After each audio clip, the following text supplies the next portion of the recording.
Welcome to another episode of My Weird Prompts, an AI-generated podcast featuring the random prompts of Daniel Rosehill as answered by a revolving cast of friendly AI characters. Join us for deep dives into AI, technology, and whatever other random thing Daniel finds fascinating today. Subscribe on Spotify or your favorite podcatcher. Now, today's episode. This episode was generated using artificial intelligence. Please verify facts. Hey Herman and Corn. So I definitely have gone through some curious interests over the course of my life. And one of them when I was, we just talked about the ancient temple in Jerusalem and what it actually would have been like to be a denizen of the ancient city of Jerusalem. And it sounds like it was complete chaos, which actually makes the modern Jerusalem feel oddly fitting, because we have our own kind of chaos, in Hebrew affectionately referred to as Balagan, and it sounds like the Balagan is as old as the Bible. You can quote me on that one. One aspect I'd love to dive into in this kind of continuum, Herman and Corn, is the question of fragrance in the ancient world. My weird phase, I used to enjoy wandering through the old city, and I still do. It's an absolutely fantastic place. Just sometimes a little bit volatile when the political stuff happens. But you see there loads and loads of incense being sold, and particularly the type of incense that people associate today with Christianity and churches, and I'm referring to frankincense. Frankincense, I find an absolutely just incredible fragrance. I really believe there's some kind of deep medicinal properties to frankincense. So as you can guess, I went on a frankincense phase. I bought some frankincense from the market. It's also something you'll smell, and I absolutely love the smell. It's so hard to describe, but there's something so deep and spiritual about it. So I got myself some frankincense. I, of course, also ordered some high-end frankincense from Oman, which is the home of frankincense. Goofed out about frankincense.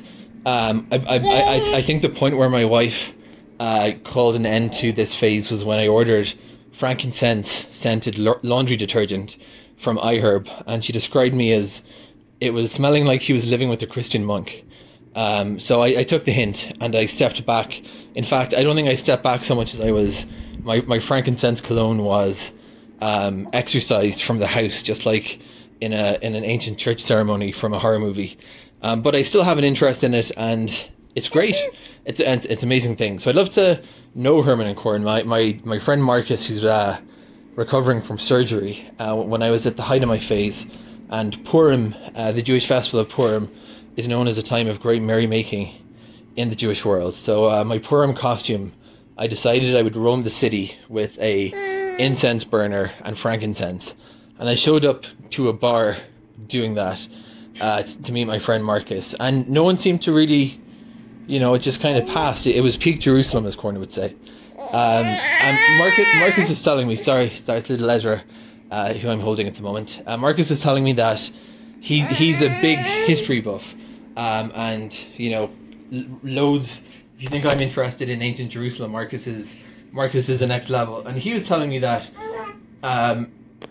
the story of why people used frankincense was less benign. It was because there was no deodorant back then, and it made me think. He mentioned that the temple as having a lot of incense because there was a lot of animal sacrifices. So a lot of these, as much as these aromas had a spiritual element to them, it seems that they were also, to an extent, a practical thing, and much more prevalent than in today's world.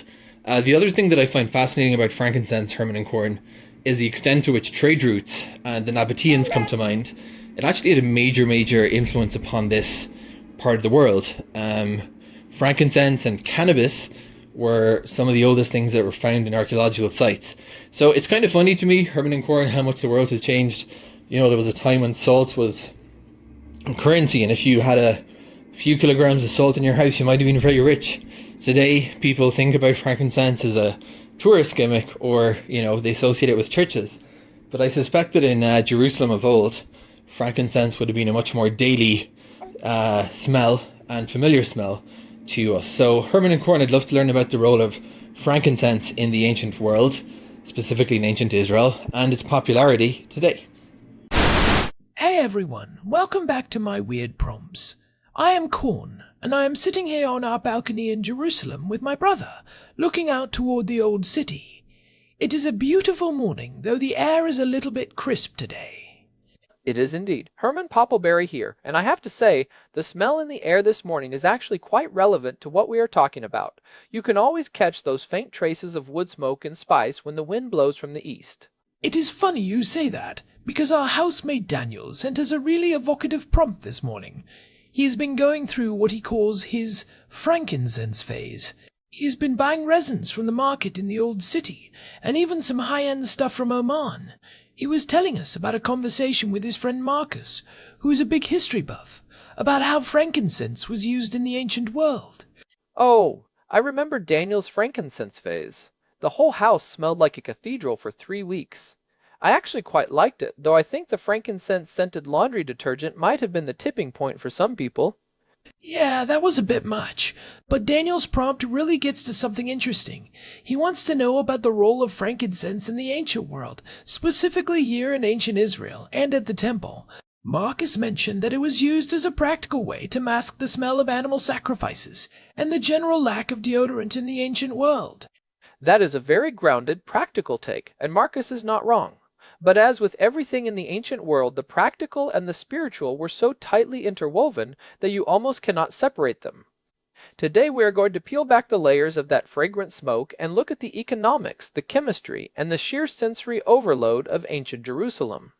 I love that, because when we think of the ancient world, we often see it in black and white, or through the lens of clean white marble statues. But the reality was probably an absolute assault on the nose. Let us start with the basics, Herman. What exactly is frankincense? We see the little pebbles in the market, but where does it actually come from? So, frankincense is a resin. It comes from trees of the genus Boswellia. Specifically, Boswellia sacra is the one most prized, and it grows primarily in the Dhofar region of modern-day Oman and parts of Yemen and Somalia. The way they get it is fascinating and hasn't changed in thousands of years.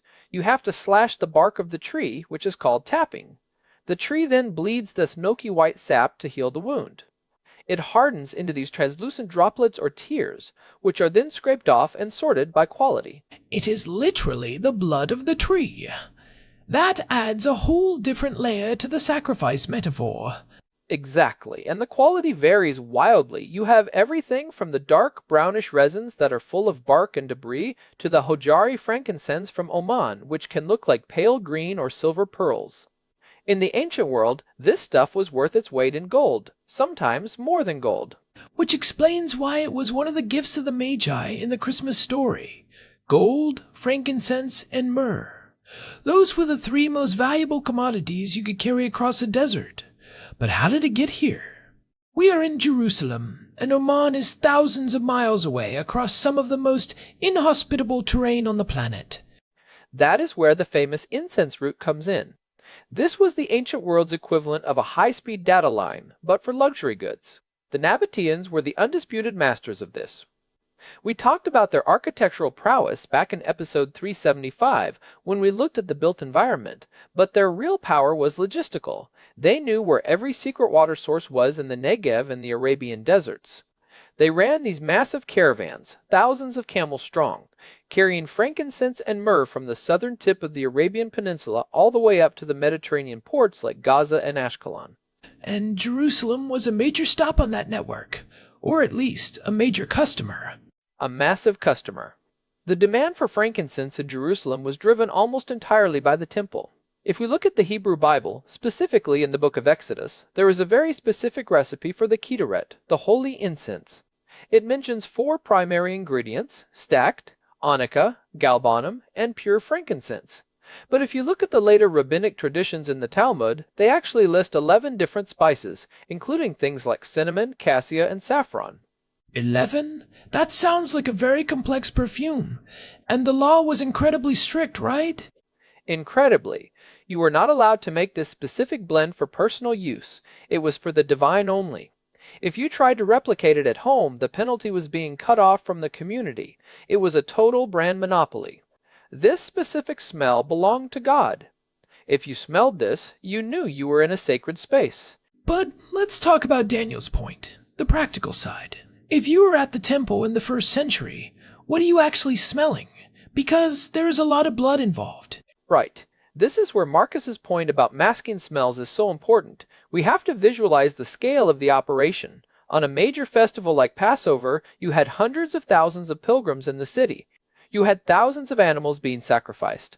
We are talking about open-air slaughter on a massive scale. There is blood, there is offal, there is the smell of burning fat and meat. In the Jerusalem summer heat, that would be overwhelming. Not to mention the lack of modern sanitation. No sewers, no trash collection, thousands of people packed into narrow stone streets. Exactly. So the incense served a very real, very biological purpose. It was an olfactory barrier. The golden altar of incense stood inside the temple building itself, right in front of the veil to the Holy of Holies. Twice a day, a priest would offer the incense. The smoke would billow out, filling the space. It created a sensory zone that was distinct from the smells of the street and the smells of the slaughter. It was a way of saying, this air is different. This air is purified. I wonder if it actually worked as a disinfectant. I know some of these resins have antimicrobial properties. They absolutely do. Frankincense and myrrh are both packed with compounds called terpenes and boswellic acids. In the ancient world, they didn't know about bacteria, but they knew that certain smells were associated with disease and decay. They used incense to fumigate houses and temples. It was a primitive but effective form of public health. If you can't see the germs, you at least try to kill the stench. It is like the original air freshener, but with a side of spiritual transcendence. But I want to push on the why of the smell. Is it just about masking the bad stuff? Or is there something about the chemistry of frankincense that actually affects the brain? Because anyone who has been in an incense-heavy service, whether it is an Orthodox church or a synagogue, knows it does something to your head. You're hitting on some really cool science here, Corn. There is a compound in frankincense called incensyl acetate. Researchers have found that when you burn frankincense, this compound is released and it actually has a psychoactive effect. It activates a protein called TRPV3 in the brain, which is associated with feelings of warmth and well-being. It also has an anti-anxiety and antidepressive effect. Wait, so the religious experience might have a literal chemical component? It is a feedback loop. You have the beautiful architecture, the chanting, the communal gathering, and then you have this chemical compound that is literally lowering your anxiety and making you feel a sense of warmth and openness.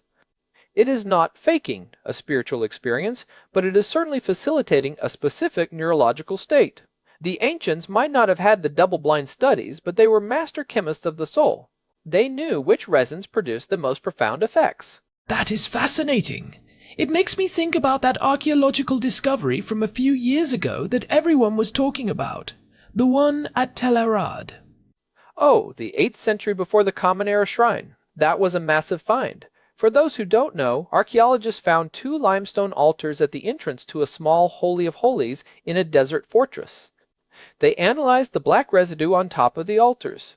One altar had frankincense on it, mixed with animal fat to help it burn at a high temperature, but the other altar had cannabis on it. Right, and the cannabis was mixed with dried dung to keep it at a slow smolder.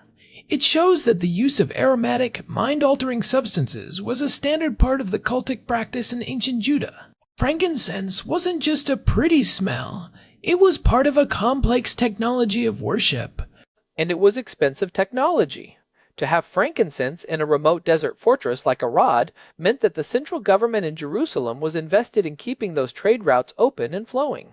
It shows you how vital this stuff was to the national identity. Let's go back to the idea of the incense route. We often talk about the Silk Road, but the incense route was just as influential for the Middle East. It created these massive, wealthy cities in the middle of nowhere.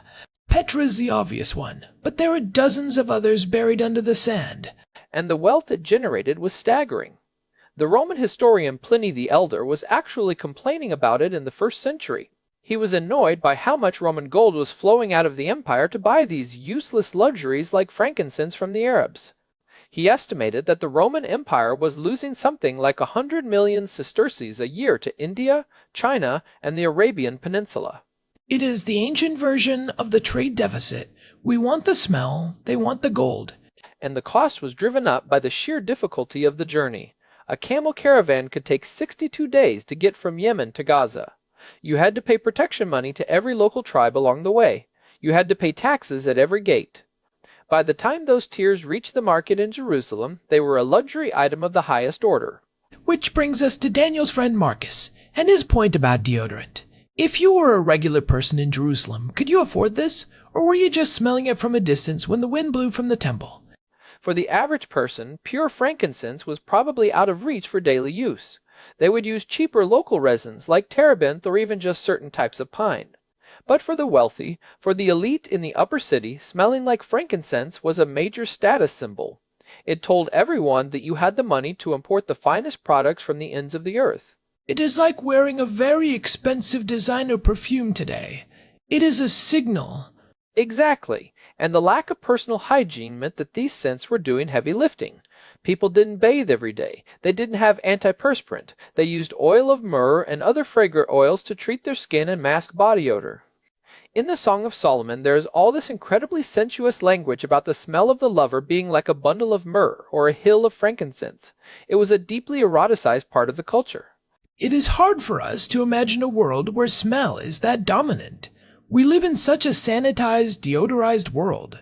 We try to eliminate all smells, but in ancient Jerusalem you were constantly navigating a landscape of odors. There is a great line from a researcher who said that the ancient world was smelly and loud. I think we underestimate how much the smell of the temple defined the city. If you were a resident of Jerusalem, that specific blend of the Ketoret was the background radiation of your life. It meant the sacrifices were happening. It meant the covenant was being maintained. It meant God was at home. And when the temple was destroyed, that smell vanished. That must have been a profound sensory trauma for the survivors. The city literally smelled different. That is a really deep point, Corn. After the destruction of the Second Temple in 70 Common Era, the Jews could no longer offer the sacrifices or the incense. The rabbis had to figure out how to maintain that connection without the physical smoke. They eventually decided that prayer would take the place of sacrifice, but they kept the memory of the smell alive in the liturgy. Even today, in the Havdalah service at the end of the Sabbath, we smell spices to comfort the soul as the holiness of the day departs. It is a phantom limb of the olfactory system. We are still reaching for that scent 2,000 years later. And it is why someone like Daniel gets so excited when he finds real frankincense in the market. He is tapping into a sensory chain that goes back 3,000 years. When you burn that resin, you are smelling exactly what King Solomon smelled. You are smelling what the priests smelled. The chemistry of the resin hasn't changed. Speaking of Daniel's frankincense phase, he mentioned getting stuff from Oman. You said that Oman is the gold standard. Why is that? What makes Omani frankincense better than, say, the stuff from Ethiopia or Somalia? It comes down to the microclimate of the Dhofar Mountains. They have this very specific moisture level from the monsoon rains called the Kharif. It allows the trees to produce a resin that is higher in those essential oils and lower in the harsh, acrid compounds. The Hojari frankincense from that region has this incredible citrusy, piney note that is very clean. It doesn't smell smoky or burnt in the way cheaper resins do. It is much more delicate. It is like the difference between a cheap bottle of wine and a Grand Cru. Precisely. And in the ancient world, the incense king of the Dhofar region was the one who controlled the global market. They guarded those trees like they were military secrets. There are all these ancient myths about winged serpents guarding the frankincense trees to keep people away. It was early industrial espionage. I love that. Don't come near our trees or the flying snakes will get you. It is very effective marketing. But let's talk about the modern world for a second. Daniel mentioned that frankincense is still popular today. Beyond the church and the synagogue, it has seen a huge resurgence in the wellness and essential oil communities. It has, and it is actually causing some problems. Because frankincense has become so popular for everything from skincare to anti-inflammatory supplements, the trees are being over-harvested. Tapping a tree too many times weakens it and makes it vulnerable to beetles and disease. In some parts of Ethiopia and Yemen, the Boswellia populations are in serious decline. Some researchers estimate that 90% of these trees could disappear within 50 years if we don't change how we harvest.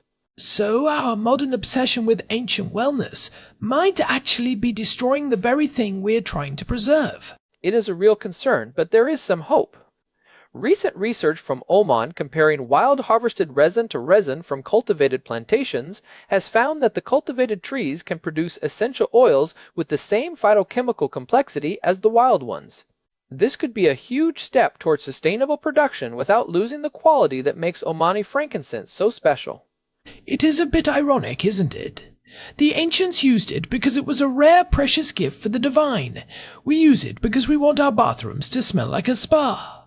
It is a desacralization of the scent, but at the same time, I think it is beautiful that we are still drawn to it. There is something in our biology that responds to that resin. Whether you think of it as a chemical reaction in the TRPV3 protein or a spiritual connection to the ancestors, the effect is the same. It grounds us. It slows us down. I remember when we were walking through the old city last month, and we passed that little shop near the Christian Quarter. The guy had a charcoal burner out front with frankincense on it. Even in the middle of all the noise and the tourists and the chaos of the souk, that smell it stops you. It creates a little bubble of stillness. That is the power of it. It is a weird prompt for the brain. It says, pay attention. Something different is happening here. So, to summarize for Daniel and Marcus is right that it was practical. It was the ancient world's version of Febreze and Old Spice rolled into one. But it was also so much more. It was a trade engine, a status symbol, a chemical mood enhancer, and a literal bridge between the human and the divine.